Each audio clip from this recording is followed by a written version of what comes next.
तो आज के करंट अफेयर्स के सत्र में हम आपकी परीक्षा से जुड़े हुए कुछ महत्वपूर्ण टॉपिक्स को देखेंगे और ये सारे वो टॉपिक हैं जो कि अद्यतन है और बहुत ही इंपॉर्टेंट है, बहुत ही महत्वपूर्ण है। तो पेन कागज लेकर के चीज़ों को लिखते जाना है, बताते जाना है। चलिए, पहला करंट अफेयर्स आपका ग्रैमी पुरस्कार 2023 से है। 2023 का ग्रैमी पुरस्कार जो है आपका, ये इनके विजेताओं की लिस्ट जारी की जा चुकी है और बड़े प्राउड की बात है कि इस बार के ग्रैमी पुरस्कार में भारतीय जो हमारे भारत के रिकी केज हैं, रिकी केज को तीसरा ग्रैमी अवार्ड मिला है इस बार। ठीक है, तो ग्रैमी अवार्ड संगीत के क्षेत्र में दिया जाता है, आपका संगीत के क्षेत्र का सर्वश्रेष्ठ अवार्ड है ये, और खासकर अंग्रेजी से जुड़े हुए जो संगीत है उनको जो है ये उसके लिए मुख्य तौर पे दिया जाने वाला अवार्ड है। तो ग्रैमी अवार्ड 2023 दिए जा चुके हैं। अब इसके विजेताओं की बात करें तो मैं सिर्फ 3 लोगों का नाम लूंगा। एक है बेयॉन्से महोदय, दूसरे हैरी स्टाइल और तीसरे रिकी केज। तो सबसे पहले एक ये तो आप याद कर लीजिए, ये कौन से गए आपके थे, देखिए दिए गए हैं 5 फरवरी 2023 को। 65th ग्रैमी अवार्ड्स थे ये आपके, 65वें ग्रैमी अवार्ड थे आपके। नॉमिनेशन 15 नवंबर 2022 को हुआ था और 65th के अवार्ड बांटे गए 5 फरवरी 2023 को। ठीक है, अब इसमें से सबसे पहले तो ये याद कर लीजिए, ये भारत के रिकी केज के द्वारा जो है तीसरा ग्रैमी अवार्ड अपना जीता गया है। रिकी केज ने अपना तीसरा ग्रैमी अवार्ड जीता है। किसने? रिकी केज ने। ठीक है, ध्यान रखिएगा, रिकी केज ने पहले 2015 में इससे पहले जीता था, अभी 2022 का जो मिला है इनको, तो 2022 का भी ग्रैमी अवार्ड इनको प्राप्त हुआ है। तो इन्होंने तीसरा, रिकी केज ये भारत के हैं, ठीक है, और इन्होंने जो है बहुत ही महत्वपूर्ण, ये जो है भारत के तीसरा ग्रैमी अवार्ड इन्होंने अपने नाम किया है। ठीक है, तो ये आपको ध्यान रखना है। किसने? रिकी केज ने। ये आपको दिमाग में बैठा लेना है, रिकी केज ने तीसरा ग्रैमी अवार्ड जीता है। ठीक है, अब 2 पर्सन और हैं। एक पर्सन ये है, इनका नाम आप लोग शायद नहीं जानते होंगे, इनका नाम है बेयॉन्से।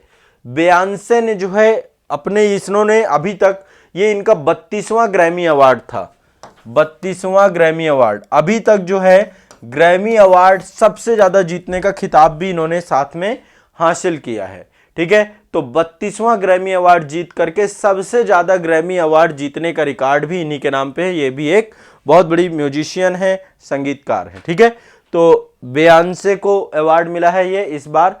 और एक पर्सन और है, ये है हैरी स्टाइल।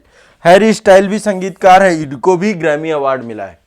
ठीक है, तो सभी प्रमुख श्रेणियों पर इन्होंने अपने नाम पे ग्रैमी अवार्ड किया है। भारत से किसको मिला है? रिकी केज को। दिमाग में बैठा लीजिएगा, रिकी केज को मिला है। ठीक है, रिकी केज को। ध्यान रखिएगा, कहां हुआ था? संगीत की दुनिया का सबसे बड़ा अवार्ड है और इसका आयोजन हुआ था लॉस एंजलिस में। कहां हुआ था? लॉस एंजलिस में। यह भी ध्यान रखिएगा। ठीक है, तो ये कुछ प्रमुख अवार्ड आपके ये हैं। अब ये ग्रैमी अवार्ड, तीन चीजें मैंने आपको बता दी, ये आपको रट जाना है। अब एक बहुत महत्वपूर्ण प्रतियोगिता होती है इंटरनेशनल लेवल पे, खेल प्रतियोगिता, जो कि लॉन टेनिस से जुड़ी हुई है। किससे जुड़ी हुई है? लॉन टेनिस से। टेनिस प्रतियोगिता है आपकी। ठीक है, टेनिस प्रतियोगिता। अब टेनिस प्रतियोगिता में 4 बड़ी प्रतियोगिताएं अंतरराष्ट्रीय स्तर पे होती है। एक तो है ऑस्ट्रेलियन ओपन, आपका क्या है? Australian open. दूसरा है French open, Australian open, Australian open. फिर है आपका फ्रेंच ओपन, फ्रेंच ओपन। फिर है आपका विंबलडन, विंबलडन। ठीक है, ये आपका ब्रिटेन में होता है। और फिर है आपका यूएस ओपन, यूएस ओपन। ठीक है, तो ये आपके जो हैं 4 बड़ी प्रतियोगिताएं लॉन टेनिस के क्षेत्र में होती हैं। ठीक है, अब आपको पता है यदि आप पूरब से पश्चिम की ओर जाएंगे तो सबसे पहले ऑस्ट्रेलिया पड़ता है, तो पहले सबसे पहले ऑस्ट्रेलियन ओपन होता है। ठीक है, जैसे कि इस बार का ऑस्ट्रेलियन ओपन हो चुका है 2023 का। फिर इसके बाद दूसरे नंबर पे आपका आता है फ्रेंच ओपन। फ्रेंच ओपन अभी आपका होना बाकी है। फ्रेंच ओपन के बाद फिर विंबलडन होता है, फिर आपका यूएस ओपन होता है। ठीक है, ये आपकी कुछ प्रमुख प्रतियोगिताएं हैं। अब इनको लेकर के कौन कौन सा ध्यान में रखते हैं? 4 ग्रैंड, इनको ग्रैंड स्लैम भी कहते हैं। ग्रैंड स्लैम टूर्नामेंट है आपके Australian open, French open, Wimbledon, US open. ये ध्यान रखना है। इन चारों को मेजर भी कहा जाता है। इन चारों को क्या कहते हैं? मेजर। एक नाम इनके लिए प्रयोग किया जाता है, मेजर। सबसे महत्वपूर्ण टेनिस प्रतियोगिता के तौर पे है। अब यहां पे ध्यान रखिएगा, जो आपका ये ऑस्ट्रेलियन ओपन और यूएस ओपन है, ये हार्ड कोर्ट पर खेली जाती हैं। जो इनका कोर्ट होता है, पिच होती है, हार्ड होती है वो। जबकि फ्रेंच ओपन मिट्टी में खेली जाती है आपकी, मिट्टी में फ्रेंच ओपन जो इसका कोर्ट होता है वो मिट्टी का होता है, और विंबलडन जो होता है वो घास का होता है, घास पर खेला जाता है। तो जो आपका ऑस्ट्रेलियन ओपन और यूएस ओपन है, इनका जो ग्राउंड होता है वो हार्ड होता है, ठीक है, सीमेंटेड होता है पूरी तरीके से, और ये आपका मिट्टी का होता है फ्रेंच ओपन में, और जो आपका ये विंबलडन है घास में खेला जाता है, ठीक है। तो कुछ प्रमुख प्रतियोगिताओं के बारे में बताएंगे कि कौन किस बार का जीता। 2023 में अभी ऑस्ट्रेलियन ओपन हो चुका है, 2023 का ऑस्ट्रेलियन ओपन किसने जीता, और किसने जो है फ्रेंच ओपन जीता, किसने विंबलडन जीता, किसने, कुछ नाम, कुछ खिलाड़ी फिक्स हैं, ठीक है। वही खिलाड़ी जो है आपके ऑस्ट्रेलियन ओपन जीतते हैं, वही आपके फ्रेंच ओपन जीतते हैं, वही आपके विंबलडन जीतते हैं, वही आपके, तो फिक्स हैं। तो यहाँ पे मैं दो आपको चीजें बताऊंगा, एक तो पुरुष एकल किसने जीता, महिला एकल किसने जीता। वैसे इसमें 5 कैटेगरी होती हैं, एक उसमें पुरुष एकल, महिला एकल, पुरुष युगल, महिला युगल और मिश्रित युगल। लेकिन जो ज्यादातर क्वेश्चन पूछे जाते हैं मैं वहीं पे बताऊंगा, नहीं तो फिर भटक जाओगे, ठीक है। पुरुष एकल किसने जीता और महिला एकल किसने जीता, बस इतना याद कर लेना, ठीक है। इतना ही मैं आपको याद करा रहा हूं। तो ये तो देखो क्रम से होती हैं आपकी, और ये क्रम आपको याद हो जाएगा। पहले ऑस्ट्रेलिया पड़ता है, फिर फ्रांस पड़ता है, फिर ब्रिटेन पड़ता है, फिर अमेरिका पड़ता है, पूरब से पश्चिम पे। तो ये उसी क्रम पे पूरी की पूरी प्रतियोगिताएं होती हैं। ये सबसे पहले देखिए, चलते हैं हम, ये है आपका ऑस्ट्रेलियन ओपन। आप देखिए ये हार्ड कोर्ट है ना आपका, पूरी तरीके से सीमेंटेड कोर्ट आपका बनाया गया है। देखिए आप कितनी भीड़ बैठती है, पूरा बहुत क्रेज है। जैसे इंटरनेशनल लेवल पे आप देखते हैं ना, फुटबॉल का क्रेज है। आप लोगों को, हम लोग को भारत में रह रहे हैं तो हमको सिर्फ क्रिकेट का ही क्रेज दिखता है कि आईपीएल चल रहा है, ये चल रहा है, वो चल रहा है। जबकि इंटरनेशनल लेवल पे देखेंगे, लॉन टेनिस का भी वही क्रेज है। लॉन टेनिस हो गया, फीफा फुटबॉल हो गया, इन सब का बड़ा क्रेज है। तो इसमें नाम इसमें है नोवाक जोकोविच के द्वारा इस बार का पुरुष एकल जीता गया। यह है ऑस्ट्रेलियन ओपन। आप लोग एक बार लिख लीजिएगा, ऑस्ट्रेलियन ओपन, ठीक है। टेनिस प्रतियोगिता है आपकी ये, और इसमें पुरुष एकल जो है आपका किसने जीता, पुरुष एकल का मतलब सिंगल सिंगल पुरुष खेल रहे हैं, नोवाक जोकोविच। कहां से हैं, सर्बिया से, ठीक है, सर्बिया से नोवाक जोकोविच, बड़े महान खिलाड़ी हैं ये, सर्बिया के महान जोकोविच, नोवाक जोकोविच। नोवाक जोकोविच नाम लिख लीजिए, नोवाक जोकोविच, इनके द्वारा जीता गया, ठीक है। और महिला एकल किसके द्वारा जीता गया, एरिना सबलेंका के द्वारा, एरिना सबलेंका, इनके द्वारा जीता गया। ये कहां से जुड़ी हुई है, बेलारूस से। एरिना सबलेंका बेलारूस से हैं, इन्होंने महिला एकल जीता। तो ये दो बस चीजें याद कर लो, ऑस्ट्रेलियन ओपन में पुरुष एकल आपके नोवाक जोकोविच और महिला एकल आपका एरिना सबलेंका, ठीक है। अब दूसरा चलता है, ये 2023 का था आपका ऑस्ट्रेलियन ओपन 2023, ठीक है। ये ऑस्ट्रेलियन ओपन ही है, आप देख सकते हैं इसका स्टेडियम। इसके बाद ये आप देखिए, मैंने फ्रेंच ओपन के बताया था, फ्रेंच ओपन मिट्टी पर खेला जाता है। किस पे खेला जाता है, मिट्टी पर। आप देख रहे होंगे इसका कोर्ट आपका मिट्टी का कोर्ट है पूरा का पूरा फ्रेंच ओपन का। तो फ्रेंच ओपन में इस बार जीतने वाले पर्सन है राफेल नडाल। आमतौर पे फ्रेंच ओपन यही जीतते हैं, राफेल नडाल, राफेल नडाल, ठीक है। ये कहां से हैं, स्पेन से हैं। राफेल नडाल ने फ्रेंच ओपन जीता आपका, ठीक है। और महिला, ठीक है, पुरुष एकल में, पुरुष एकल में, पुरुष एकल में, ठीक है। और महिला की बात करें कि महिला एकल किसने जीता, तो ईगा इवेस्टोक्स, ईगा स्वीओटेक, ईगा स्वीओटेक के द्वारा जीता गया, ईगा स्वीओटेक। ये कहां से है, पोलैंड से।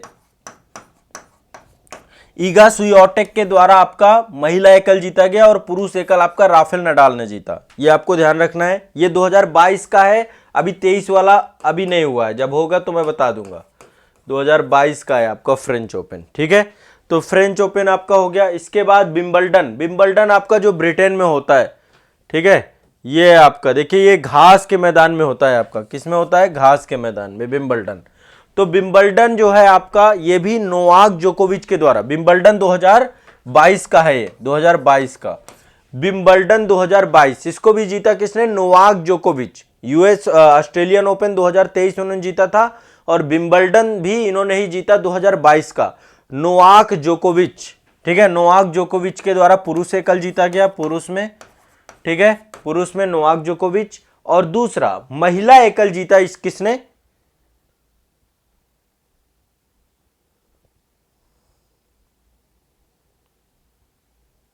ठीक है, ऑल गुड। महिला एकल किसने जीता, महिला एकल जीता यहां पर एलेना रिबाकिना ने, एलेना रिबाकिना ने, ये कजाकिस्तान से हैं, ठीक है। विंबलडन का महिला एकल जीता एलेना रिबाकिबल ने, ठीक है, ध्यान रखने का, एलेना रिबाकिना ने कजाकिस्तान से, एलेना रिबाकिना ने कजाकिस्तान से, ठीक है, ध्यान रखना है। तो पुरुष एकल आपका नोवाक जोकोविच और महिला एकल आपका एलेना रिबाकिना ने, ठीक है, ये आपको ध्यान रखना है। ये है विंबलडन। एक है आपका यूएस ओपन, यूएस ओपन भी हार्ड कोर्ट में खेला जाता है, ये आप देखिए, ये है आपका यूएस ओपन, हार्ड कोर्ट में खेला जाता है आपका ये यूएस ओपन। तो यूएस ओपन जो है इस बार का जो यूएस ओपन हुआ उसको जीता सी अल्काराज गाफिया ने। एक अलग पर्सन, नाम नया आ रहा होगा आपका, सी 2022 का है ये यूएस ओपन 2022 का यूएस ओपन जो जीता सी अल्काराज गाफिया, अल्काराज गाफिया, ये आपका यूएस ओपन से जुड़ा हुआ है, ठीक है। और दूसरा है आपका महिला एकल आपका ईगा इविटेक, ईगा इविटेक, इनके द्वारा ही जीता गया। ये आपका स्पेन से है, गाफिया महोदय स्पेन से हैं, ठीक है। और ईगा टेक के बारे में आपको पता है कि ये आपकी कहां से हैं, पोलैंड से, ठीक है, 2022 का, ठीक है। तो ईगा इविटेक के द्वारा जो है आपका फ्रेंच ओपन और यूएस ओपन दोनों जीता गया, ठीक है। तो ये आपके 4 प्रमुख जो है आपके टेनिस प्रतियोगिताएं हैं, ऑस्ट्रेलियन ओपन, फिर फ्रेंच ओपन, विंबलडन और फिर यूएस ओपन। इन चारों के बारे में आपको पता होना चाहिए, क्वेश्चन का कोई भरोसा नहीं, कहीं से भी पूछ लेता है, जानकारी होनी चाहिए अपने को, ठीक है। होनी चाहिए, नहीं होनी चाहिए, होनी चाहिए, तो होनी चाहिए तो है, रखते, ठीक है। चलो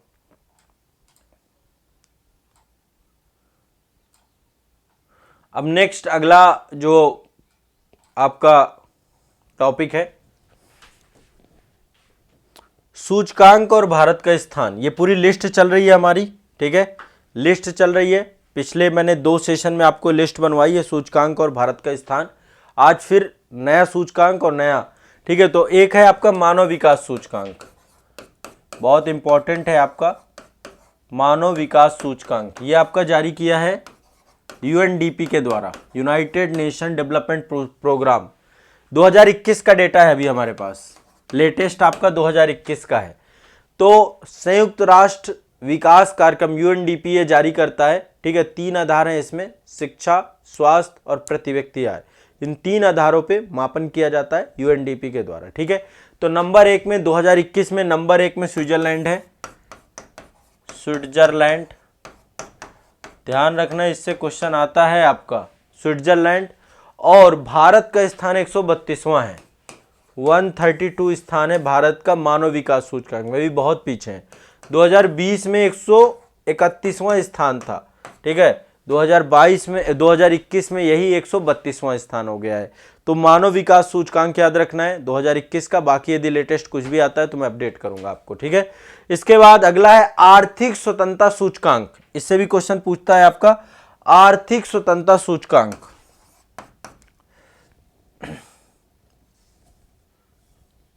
यहां पे ले लेते हैं आर्थिक स्वतंत्रता सूचकांक, ठीक है। कब का है आर्थिक स्वतंत्रता सूचकांक? 2022 का, 2022 का आर्थिक स्वतंत्रता सूचकांक 2022 किसके द्वारा जारी किया जाता है? अमेरिकी थिंक टैंक है आपका हेरिटेज फाउंडेशन। किसके द्वारा? Heritage foundation, heritage foundation, heritage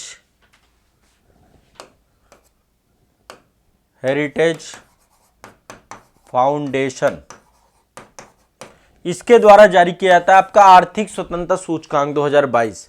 अब इसमें नंबर 1 पुरस्कार जो आपका मिला है वो है सिंगापुर को, भारत का 131वां स्थान है। नंबर 1 में सिंगापुर भारत 131, 131वां स्थान। ठीक है, ये भी ध्यान रखना है, बहुत इंपॉर्टेंट है। सिंगापुर भारत का 131वां स्थान। ठीक है, क्लियर है।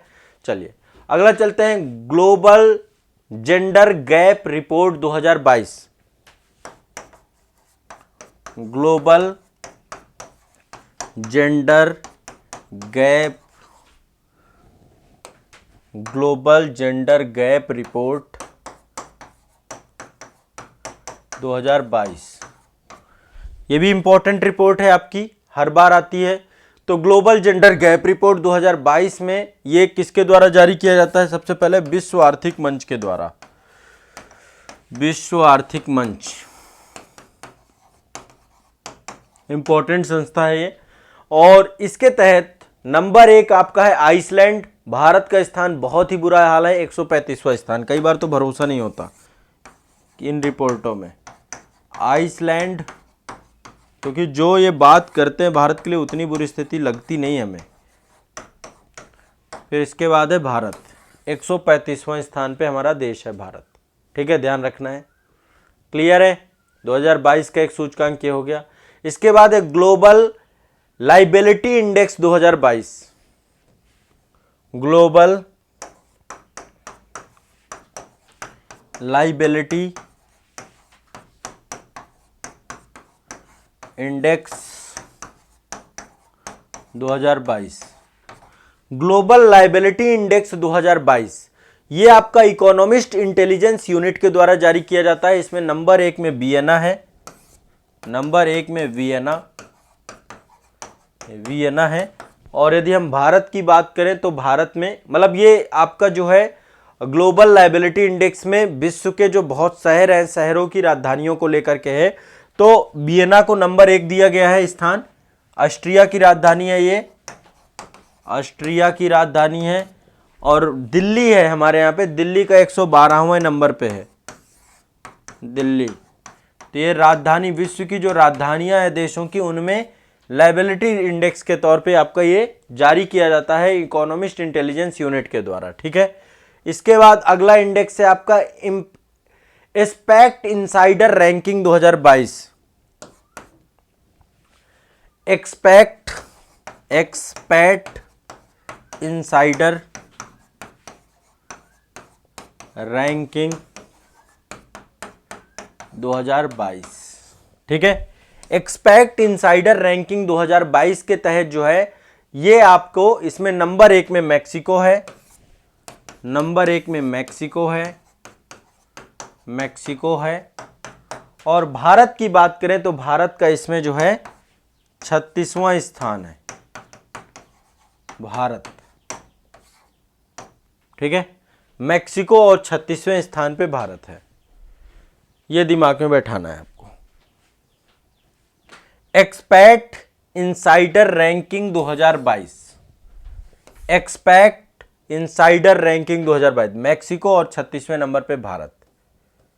ग्लोबल लाइबिलिटी इंडेक्स 2022 नंबर 1 में वियना, 112वें नंबर पे Delhi. Global gender gap report number 1 ये विश्व आर्थिक मंच के द्वारा, नंबर 1 पे आइसलैंड, भारत का 135वां स्थान। आर्थिक स्वतंत्रता सूचकांक 2022 नंबर 1 पे सिंगापुर और 131वें नंबर पे आपका, ठीक है, ध्यान रखना है, भारत। और मानव विकास सूचकांक इसके पहले था, तो मानव विकास सूचकांक में 2022 में भारत की जो रिपोर्ट है वो आपका 132वें स्थान पे, नंबर 1 पे स्विट्जरलैंड है। 2021 का है ये आपका मानव विकास सूचकांक। क्लियर है, तो ये कुछ प्रमुख सूचकांक है, सूचकांकों की लिस्ट में ऐड कर लीजिएगा। बाकी जो इंपॉर्टेंट सूचकांक मुझे लगेंगे वो मैं करवा दूंगा। ठीक है, क्लियर है, स्पष्ट है। तो आज के लिए इतना ही रखते हैं, आज के लिए इतना ही रखते हैं। या अभी एक मिनट, एक कोविड-19 को लेकर के भी कर लेते हैं, थोड़ा सा कोरोना को लेकर के भी कुछ करंट कर लेते हैं। कोरोना में देखो काफी सारा करंट मैंने आपको बता दिया था, कोरोना में काफी सारा करंट आपको बता दिया था। अब कुछ आगे और बढ़ते हैं, ठीक है। तो सबसे पहला है कोविड-19 से मुक्त होने वाला पहला यूरोपीय देश, यूरोप की बात कर रहे हैं यहां पे। तो यूरोपीय देश पहला कौन सा है जो कि कोविड-19 से मुक्त हुआ था? यह था स्लोवेनिया, स्लोवेनिया, ठीक है। कोरोना वाली कोविड वाली लिस्ट निकाल लो, इसको भी कंप्लीट कर लेते हैं, थोड़ा सा डिस्कस कर लेते हैं। अब देखिए, जब टीका बनाने की बात हुई तो बहुत सारे देशों ने दावा किया कि सबसे हमने पहले टीका बनाया। देखा जाए तो सबसे पहला टीका स्वामी रामदेव जी ने बना लिया था।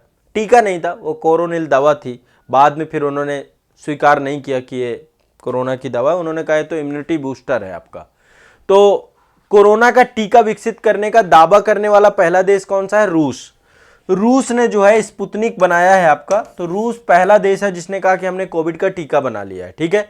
और एक चीज और यहां पे ध्यान रखिएगा, जानवरों के लिए भी कोरोना का पहला टीका बनाने वाला देश आपका रूस बना है। तो रूस सबसे पहला कोरोना का टीका बनाने वाला देश, और जानवरों के लिए सबसे पहला कोरोना का टीका बनाने वाला देश रूस बना है, ठीक है।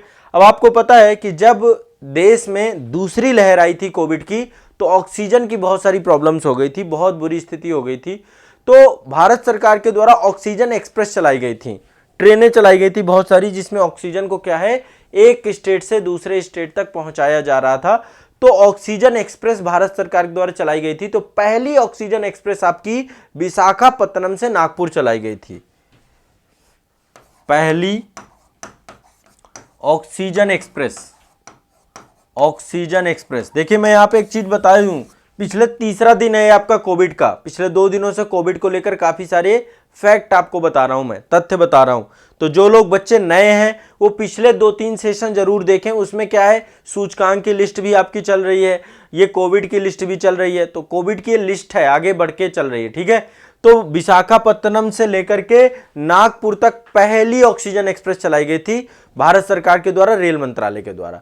दूसरी ऑक्सीजन एक्सप्रेस जो चलाई गई है बोकारो से लखनऊ चलाई गई है, ठीक है। पहली आपकी विशाखापत्तनम से नागपुर और दूसरी आपकी चलाई गई बोकारो से लखनऊ। ध्यान रखिएगा, बोकारो से लखनऊ, बोकारो से लखनऊ। भारत में टीकाकरण अभियान कब से चालू किया गया था? कोविड का टीकाकरण कब से चालू किया गया था? तो ये डेट भी याद कर लीजिएगा, 16 जनवरी 2021 में। कोविड शील्ड और कोवैक्सीन 2 आपके प्रमुख टीके हैं जो कि भारत के द्वारा डेवलप किए गए। बाकी अभी बहुत सारे बाद में डिस्कस करेंगे। कोविड-19 के टीकाकरण का अभियान भारत में चालू हुआ 16 जनवरी 2021 से, और टीका उत्सव भी मनाया जाता है जिसमें से बड़े स्तर पर टीका लगाया जाता है, टीका उत्सव। और टीका उत्सव के तहत 11 अप्रैल से लेकर के 14 अप्रैल तक आपका टीका उत्सव मनाया जाता है, जिसमें से बड़े स्तर पे कोविड का टीकाकरण किया जाता है, ठीक है। एक प्लेटफॉर्म बनाया गया है और एक एप्लीकेशन भी भारत सरकार के द्वारा जारी किया गया है जिसका नाम है कोविन। कोविन एक पहला प्लेटफॉर्म बनाया गया है जिसमें रजिस्ट्रेशन करके टीकाकरण करवाया जा सकता था। तो टीकाकरण के पहले रजिस्ट्रेशन के लिए डिजिटल प्लेटफॉर्म बनाया गया कोविन, और इसी के साथ एक ऐप जोड़ दिया गया आरोग्य सेतु। आरोग्य सेतु आप सभी लोग परिचित होंगे इनसे। तो कोविन की साइट में जाकर के आप क्या कर सकते थे, रजिस्ट्रेशन करवा सकते थे, और आपको एक स्लॉट बुक हो जाता था, और उसी स्लॉट पे आपको क्या होता था, रजिस्ट्रेशन में उसी स्लॉट में आपका जो है आप टीकाकरण आपको मिल जाता था। आरोग्य सेतु एप्लीकेशन है जिसके माध्यम से भी कोविड के टीकाकरण को लेकर काम किया जाता है। इसके बाद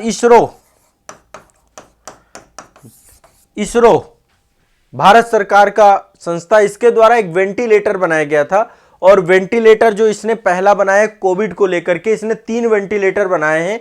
तीनों वेंटिलेटर के नाम लिख लीजिए जो एक कोविड के दौरान बनाया गया। एक तो स्वस्थ था आपका, स्वस्थता है यहां पे, स्वस्थ, दूसरा प्राण, और तीसरा वायु, प्राण और वायु। ये वेंटिलेटर के नाम है जो कि इसरो के द्वारा डेवलप किए गए थे कोविड के दौरान, क्योंकि उस समय वेंटिलेटर की कमी हो गई थी। हॉस्पिटल्स में इतनी बड़ी संख्या में जो है लोग पहुंच गए थे, तो इसरो ने भी वेंटिलेटर नए बनाए थे, स्वस्थ, प्राण और वायु, ठीक है। तो ये आपको ध्यान रखना है। कोविड को लेकर आज के सेशन की कुछ प्रमुख ये डिटेल्स हैं। तो देखो मैं आपको थोड़ा थोड़ा दे रहा हूं, ये टॉपिक्स एक साथ पढ़ा दूंगा फिर आपको समझ में नहीं आएगा। आपको थोड़ा थोड़ा पढ़ना है ताकि आपको चीजें क्लियर हो जाएं। कोविड-19 से मुक्त होने वाला यूरोप का पहला देश कौन सा है? स्लोवेनिया। विश्व का पहला देश न्यूजीलैंड था। न्यूजीलैंड पहला देश था जिसने घोषित किया कि हम अब कोविड फ्री हो गए हैं, ठीक है। लेकिन यूरोप का पहला देश था स्लोवेनिया, मैंने लिखवाया आपको। सबसे पहले टीका का दावा करने वाला, टीका विकसित करने का दावा करने वाला देश कौन था? रूस। जानवरों के लिए टीका बनाने वाला देश कौन था? रूस। इसके बाद पहली ऑक्सीजन एक्सप्रेस चलाई गई विशाखापट्टनम से नागपुर। दूसरी ऑक्सीजन एक्सप्रेस चलाई गई आपकी बोकारो से लखनऊ। भारत में टीकाकरण अभियान चालू किया गया कब? 16 जनवरी 2021 को। टीकाकरण अभियान के बाद टीका उत्सव 11 से 14 अप्रैल 2021 से स्टार्ट हुआ था आपका टीका उत्सव। फिर एक रजिस्ट्रेशन के लिए प्लेटफॉर्म बनाया गया जिसका नाम था कोविन। कोविन के साथ आरोग्य सेतु ऐप डाउन आपका विकसित किया गया था। इसरो के द्वारा जो है एक वेंटिलेटर बनाया गया, स्वस्थ प्राण और वायु, ठीक है। तो ये आपका जो है कोविड को लेकर के एक विशेष डिटेल थी। आज के सेशन के लिए इतना ही रखेंगे, बाकी कल के सेशन में रखेंगे। तो देखो आज के सेशन में क्या क्या पढ़ लिया आपने। एक तो ये टेनिस की प्रतियोगिताएं बहुत इंपॉर्टेंट है। ग्रैमी पुरस्कार सबसे पहले मैंने आपको बताया, ठीक है। ग्रैमी पुरस्कार के बाद ये टेनिस में आपने French open, US open, Australian open, Wimbledon, ये सब के बारे में देख लिया। इसके बाद आपको मैंने कुछ सूचकांक बताए और इसके बाद मैंने आपको कोविड से जुड़ी हुई अपडेट बताई, ठीक है। तो ये आज के सेशन के लिए है। आप लोग ने नोट्स बनाए होंगे, पुराना जितना भी है उसको रिवाइज करिए। जितना पुराना पढ़ा दिया सबका रिवीजन करिए। जो नए बच्चे हैं आप लोग भी रिवीजन करो खूब मन लगा के। रिवीजन मस्ट है बच्चों, रिवीजन जरूर करना है आप सभी को, ठीक है। रिवीजन बहुत ज़रूरी है, बिना रिवीजन के बात नहीं बनेगी। जितना नया पढ़ाया जा रहा है उसको रिवाइज करिए, ठीक है। रिवीजन बहुत ज़रूरी है, ध्यान रखना इस बात का, ठीक है। चलिए।